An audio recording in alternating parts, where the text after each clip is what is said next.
All right, so we are here for one of our favorite parts of our segment, which is the Meet the Owner portion of our podcast. Yes. Welcome, Gina. Thank you guys for having us. This is amazing. We go way back. Yeah, we really do, honestly. This is like it's been a journey. And it's always so amazing to see all of the cool and just daring and bold things that you do. Well, it's cool to see your growth too. Like I've seen incredible growth, like when we first met to being here in a podcast together. It's so amazing to like really grow within this foodie industry that we're in. It is. It's like, and our topic today was never give up. And you're the definition of that too. I mean, I like to think that as I'm in my cookbook phase of life right now, which is, definitely never give up for that. Yes. But let's talk about your story. Sure. Let's talk about maybe what was it for you that you did not give up on, and tell us, because I think this is so huge. Yeah. Well, I think my entire journey as a restaurateur has had that theme reoccurring throughout the entire process from day one of when I got my first space. I was driving by Franklin Avenue, right? And I looked at the space and it didn't have a for lease sign, it didn't have anything, but I was like, wow, but it was closed down. And it was on the edge of Wethersfield and Hartford. And I'm like, wow, this would be a really, really great place to have a restaurant, because at that time I was living in downtown Hartford. And I was trying to get in contact with whoever owned the building, and I couldn't figure it out. Then I went on Hartford GIS, which is the tax record. Yeah. And so I found the tax record for the building. I found the owner info. I Googled them and, did all of my PI stuff, gave them a phone call, and they were like, how the hell did you get this number? So you found a way. I found a way. Yeah. Women can do that. Yeah. And so I was like, well, does it really matter? Do you want to rent out the space or not? And it's so funny because, my landlords are very nice, the Franklin Ave landlords. But I was 23 at the time, and they were not trying to give me a lease. They were like, oh, sure, I'm going to give you a lease for this restaurant. You've never owned a business, And it was so funny. They went to, because my parents had a diner at that time, and they went to the diner, and they were like, you sure your daughter can run a restaurant? Are you sure you want her to sign a lease? And so I went into their office, and there are these cute, Franklin Ave has a huge Italian community, right? Yeah. So there's these cute little Italian men, and they were in masonry and da-da-da. And I was like, what do you need for me to sign this lease? And he was like, your mom. Oh my God. I was like, all right, Ma, you're coming with me. So you got it done. Yes, I got it done. And so in that process, again, it's a very interesting story, because our growth journey from the Franklin Ave location that happened in 2016, we signed our lease for the West Hartford property right before COVID, West Hartford and downtown. It was literally a week before COVID hit, and everything got shut down. And so imagine having these two leases, personally guaranteed, right before COVID. And you had to open them. It's either that or your landlord's just going to sue you for everything. So so we were like, all right, we have to figure this out, because if we don't, we're going to risk everything we've built up until this point. So at that time, I don't know if you guys can remember, you can have construction happening. So we figured it out. We had one person, the downtown property was the only thing that you could do, didn't require major construction. So we got one person in there to start painting. We were doing shifts on construction. It was crazy. So we're like, all right, we'll open that one first. And then 2 weeks after we opened, the main HVAC pipe to the building burst, and all of the HVAC water for the intake, because it's a 50 unit building. Oh my God! All came into our space, and it was literally a lake. Sorry guys, but censor. I cannot explain it to you. It was so insane, and it was 2 weeks after we opened, and because it has Freon and everything had to go. There was nothing to be saved in that place. So we had to subcut walls, throw out all of our inventory. It was such an experience. And then we reopened. So that was October 2020. Through hell and high water, we opened and then closed 2 weeks later. Then reopened in December. Wow. And so after that, so we opened in December. Then we had we opened West Hartford after that, and then I don't know what the hell I did to the water gods, but West Hartford at that time, we opened in June, and July there was a faulty sprinkler head on top of our cooking line. It burst, right? So I'm like, all right, somebody's gonna come shut this off. They couldn't find the shut-off valve because we were in like this huge plaza. So for 2 hours we were just flooding. It was the craziest thing I've ever. And I was like, who do I need to go pray to? Yeah, because seriously. like, this is insanity. So we closed and reopened that one, and then we had a fire in our downtown property after that.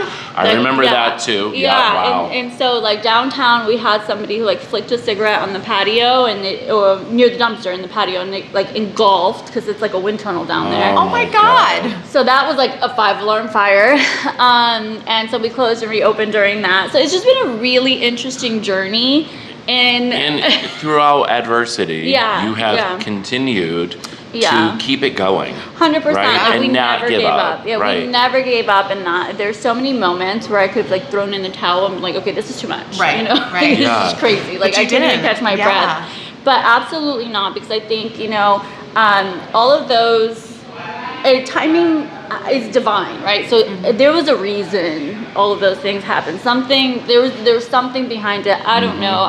I think it made us stronger as a team. Like we've learned to navigate and pivot better than anyone I can imagine, because everything that could have happened to us has happened to us. Yeah.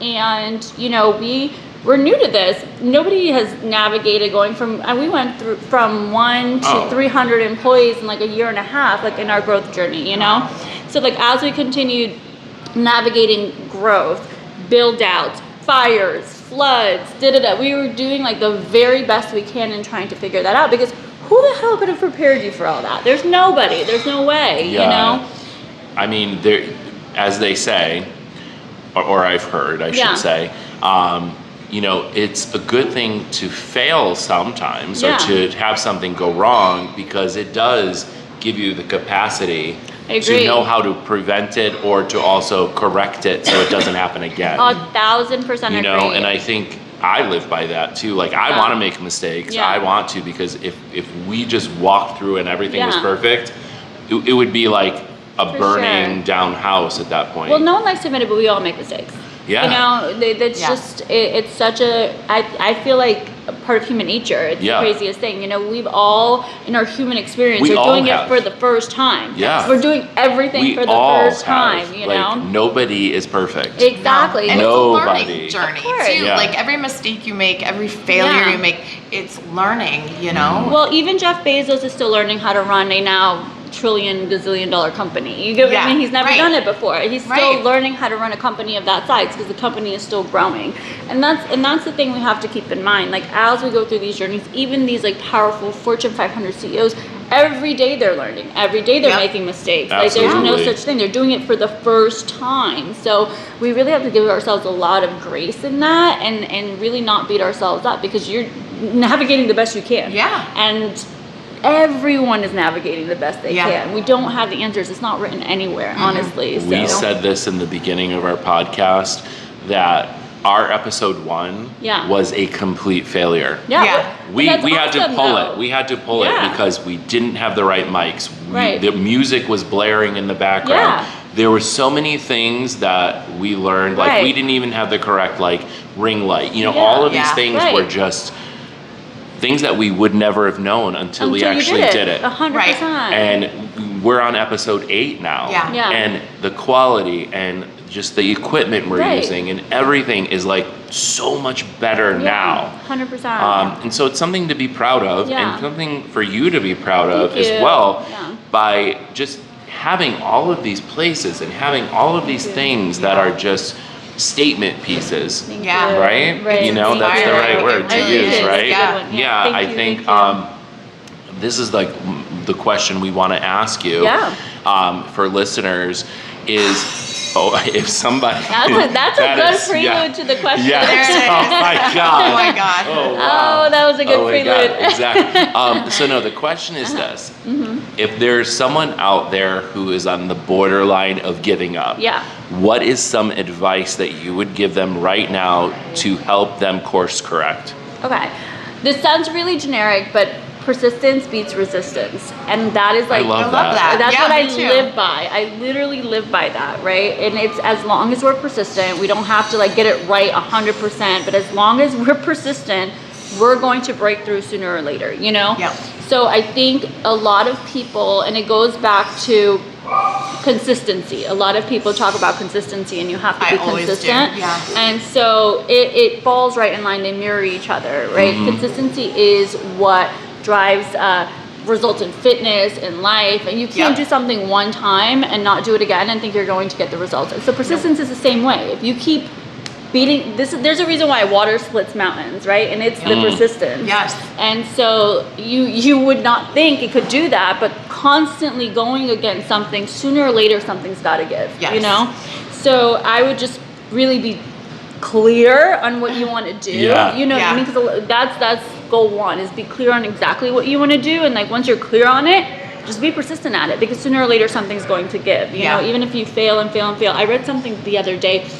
KFC, right? Okay. So the Colonel failed 1,090 something times before he launched KFC, which was his first franchise, and he was like 61. No. And And that was before his like secret blend or seven, secret spices. So he launched that franchise, his first successful franchise, at like 61 after failing God knows how many times, but he always knew he wanted to launch some food, something, right? So like that's the vision. That was his vision that he was clear about. And so then he became a billionaire by, I don't know, I think it was like, they said he died a billionaire at 80 something.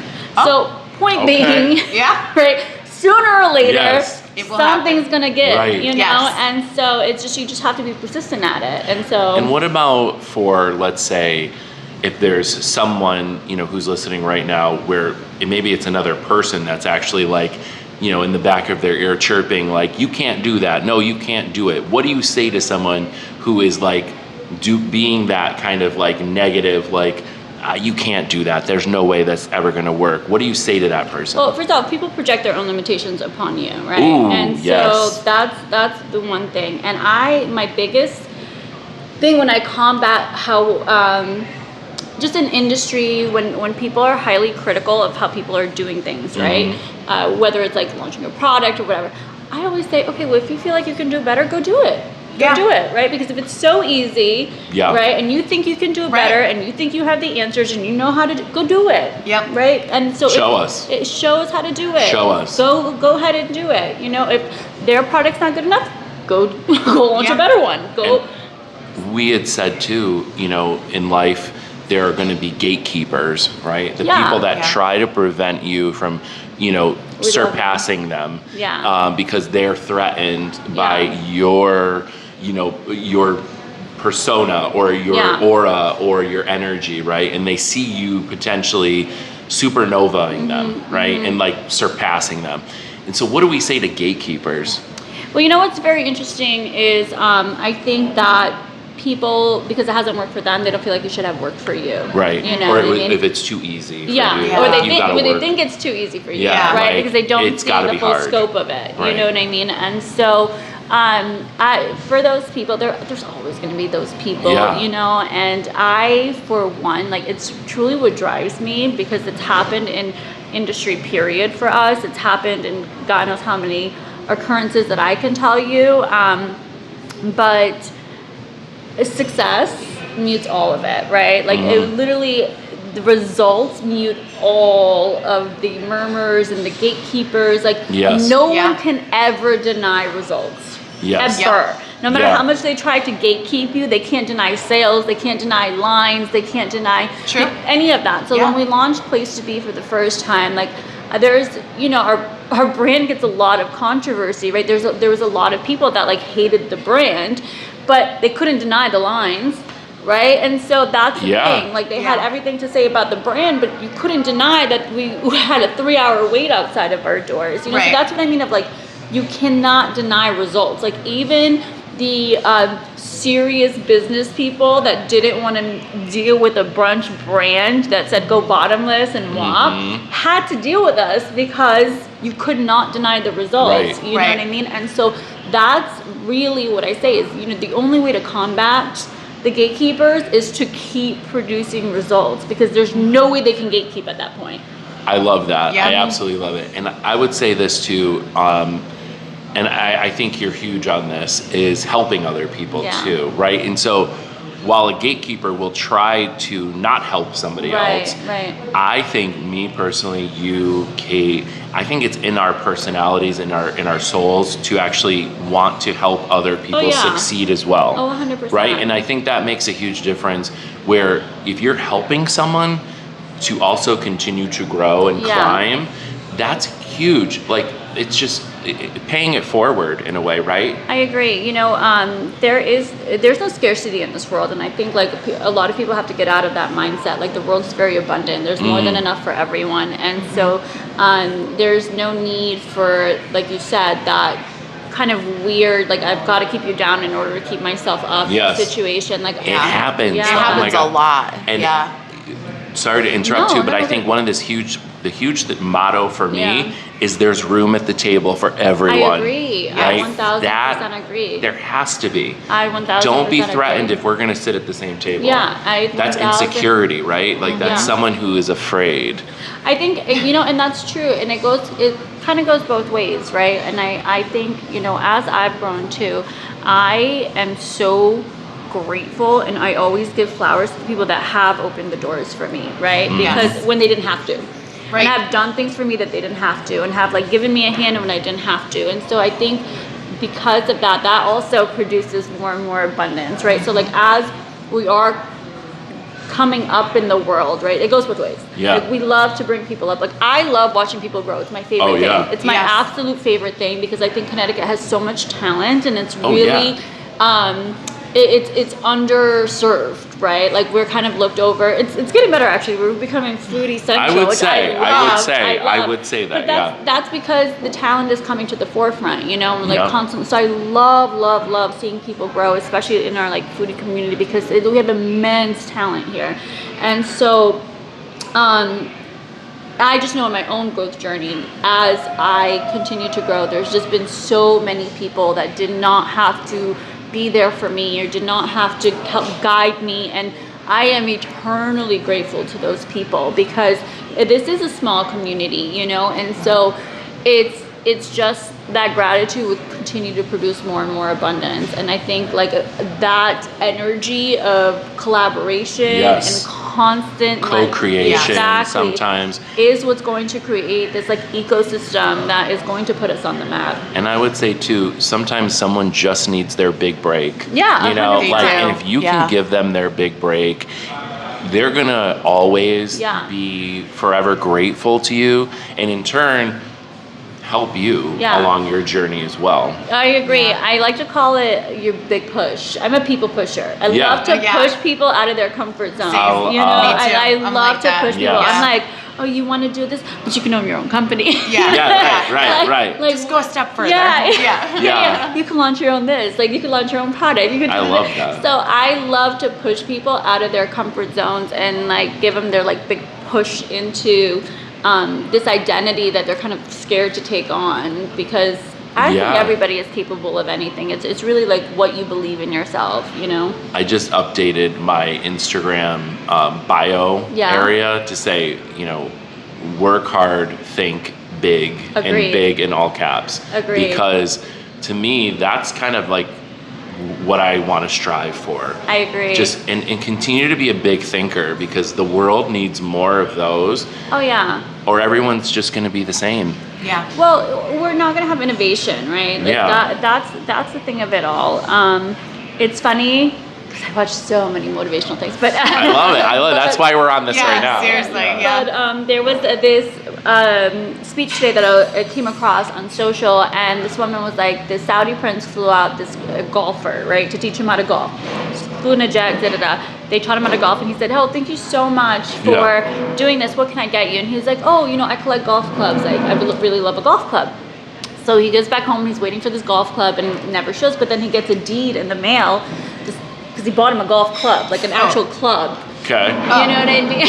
Oh, like a club. Like a club. Oh, and they were saying, oh wow. I just clicked. Yeah. I'm like that kind of golf club. Yeah, like a private golf club. Okay. Oh wow. And so what they were saying is that is where we have to shift our mentality, right? Like the golfer thought a club. Yeah. And the Saudi king, prince, whatever he was, thought a golf club. He thought big. Club. He was like, why would I buy you a club? I'm going to buy you the whole golf club. Exactly. I And love so that. That is like, I truly, because you know what? In the craziest year that we've had, every time I got interviewed about the bullshit,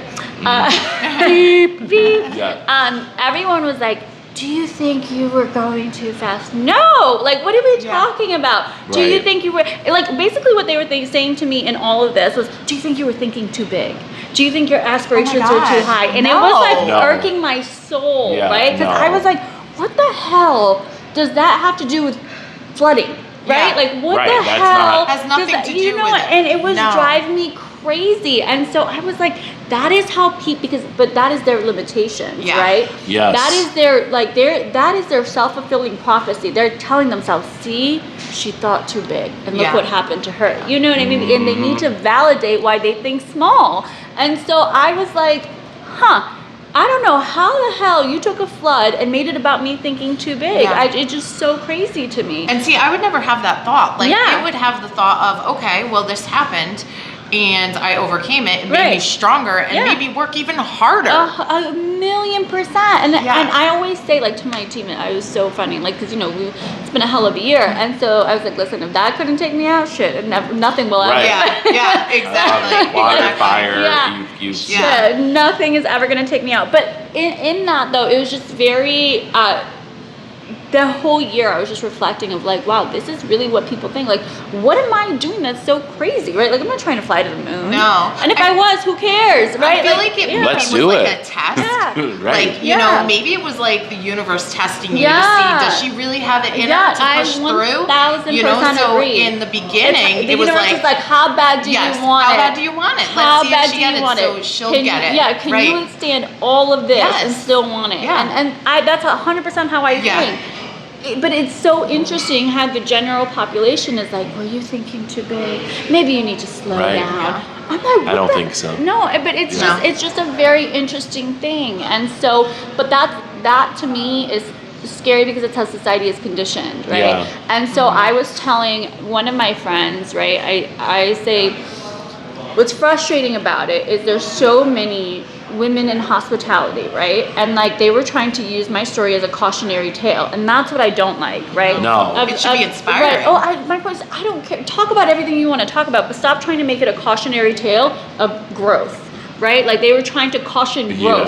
They were trying to caution, and that's what I don't like, because growth isn't bad. Like, why are we villainizing growth, you know? And why are we villainizing big dreams? And why are we villainizing that stuff? So that's my point of like, as you go into growth, right? As whoever's watching this goes into growth, there 100% they're going to be people that are going to villainize your growth, and then use bits and pieces of things that happen to you to put together this story of how growth is bad, and aspirations are bad, and ambition is bad. That is ridiculous. That's the most ridiculous thing in the world. Yeah, I agree. This really, I have to chime in because this is something that I've run into as well. And I will say this, and I think this is the best advice I give myself, is never apologize for your success. Yes, 100%. we've talked about that. And there are people that want to kibosh and pump the brakes and, you know, and say, oh, it was easy, or, you know, whatever. But I feel like there are people that want to make you feel bad for all the things you worked so hard for. And never apologize for your failures. And never either. That too. Shit happens. Shit happens. Okay. Shit happens in growth and in life. It is what it is. Like, am I going to apologize if things happen to me? No, absolutely not. I'm going to deal with them and move on. It is what it is. And so that's the thing. People are like, I hate that failure. And I even hate that word, right? I hate that things that happen to us are deemed as failures. They're obstacles. That is all they are, right? Like, it is the most ridiculous thing. If you get in your car and you hit a speed bump or you hit a pothole, do you stop driving? No. You're like, oh, shit. That was a speed bump. Oh shit. Yeah. You still keep going. You still keep going. Even if you get into an accident, you fix the car and you have to get back in the car. Well, that's my point. You don't get into an accident and you're like, I'm a failure at driving and stop driving. Right. That's the most ridiculous thing I've ever heard. You know, you got into an accident. Okay, shit happens. And you keep driving. Right. It is what it is. And so this is where we're, I think where it all ties back to just never give up. Agreed. Right? Agreed. Absolutely. Never give up. And, we want to say thank you so much now. Thank you so much for opening the doors to Rock. It's always a pleasure to see you as well. And just let's keep growing and let's keep thriving and never give up. Never give up.